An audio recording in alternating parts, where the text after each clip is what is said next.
Hello and welcome to another video. In this video, we will be talking about how working should be a means to an end and how we are all stuck on the working merry-go-round. And if we don't get off the working merry-go-round, then we will just be working until retirement age if pensions are still around. And as I said, working is a means to an end. And if we don't know where the end is, then we're just stuck working, which is what the vast majority of people in the world are doing.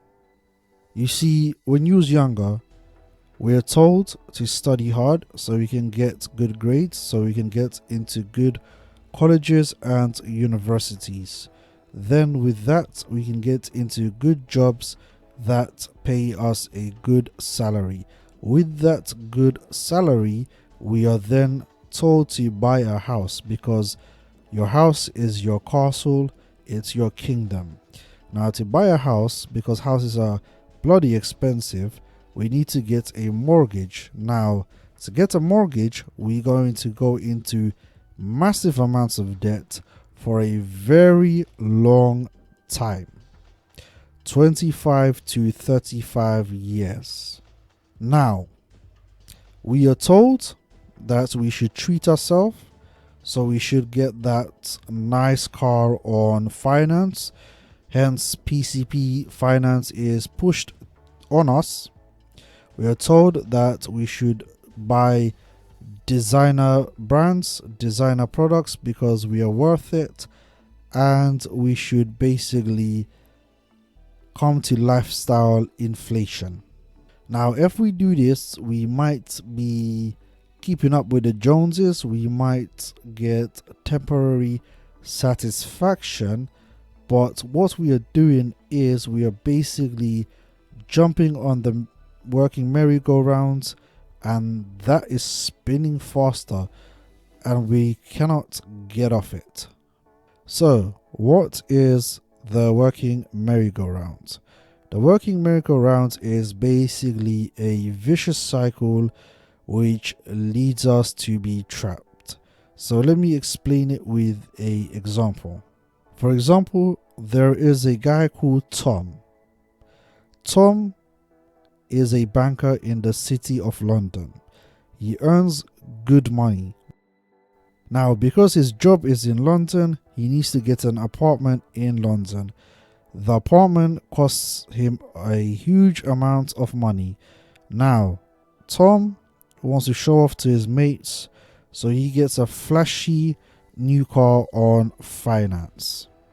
Now, with the insurance for his car, with the rent payment for his apartment, with his council tax bill, his food, his utilities, and everything else, at the end of the year, Tom only has £100 left from his salary. So, Tom has worked that entire year just to make £100, because even though Tom has a fat check, the vast majority of his money is gone. All his money is gone on his apartment, his cars, his clothes, his lifestyle, basically. Which means he only has £100 to save. You see, what Tom is doing is he's getting up in the morning, he's jumping into his flashy car to drive him to his place of work. Then he jumps into his office and he works for 8 to 9 hours a day. He then jumps out of his office, gets back into his car and drives all the way to his apartment. Once he's in his apartment, he's too tired to do anything else, so he eats, takes a shower and goes to sleep. The reason why he goes to sleep is because he needs to get up early to go to work again. And he needs to do this for 5 days a week.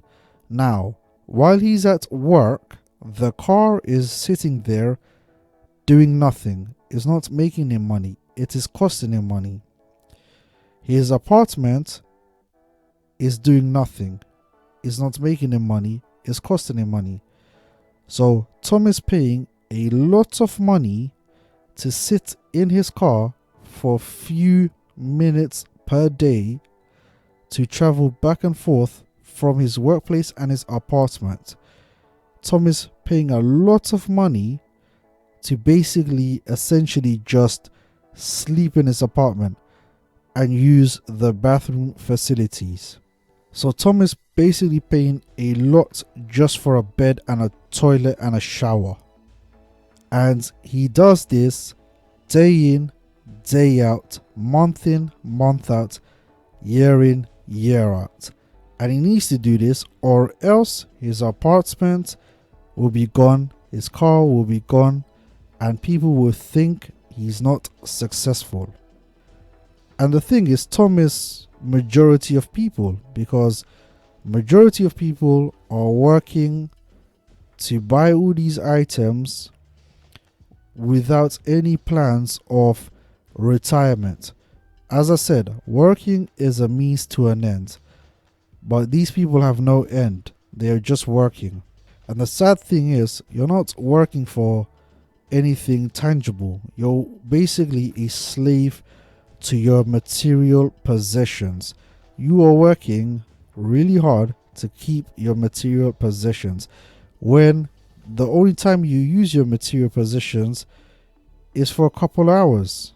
So instead, we need to first think about how we can not work. And the easiest way is to reduce our expenses. Tom doesn't need to have a flash apartment. Tom just needs a bed.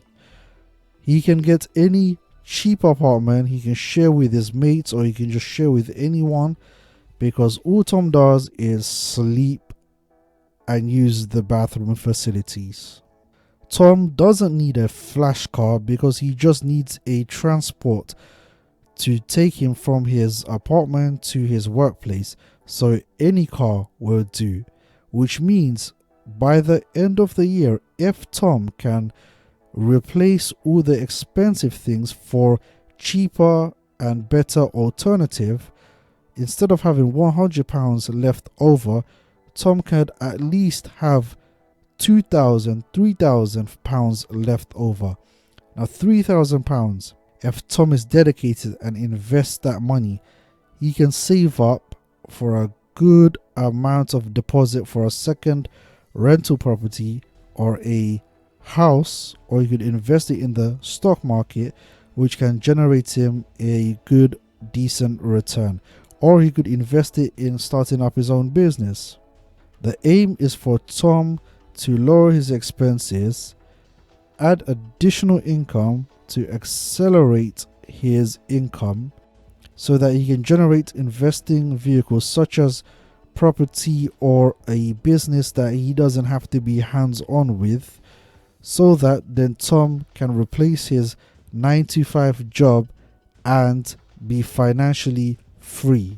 Once Tom is financially free and he has a lot of disposable income, then Tom can go and get that flashy car that he wants to. Also, you don't have to get the flashy car on finance on a PCP. You can get it second hand. But as I said, work should be a means to an end, and you should find out what your end is. You should have an exit plan, an exit strategy. You should enter the world of work to make the money that you need to make, so you can leave the world of work and not have to return. So hopefully this video was insightful. If it was, then give it a like, subscribe, let me know your thoughts in the comment section below, and take care.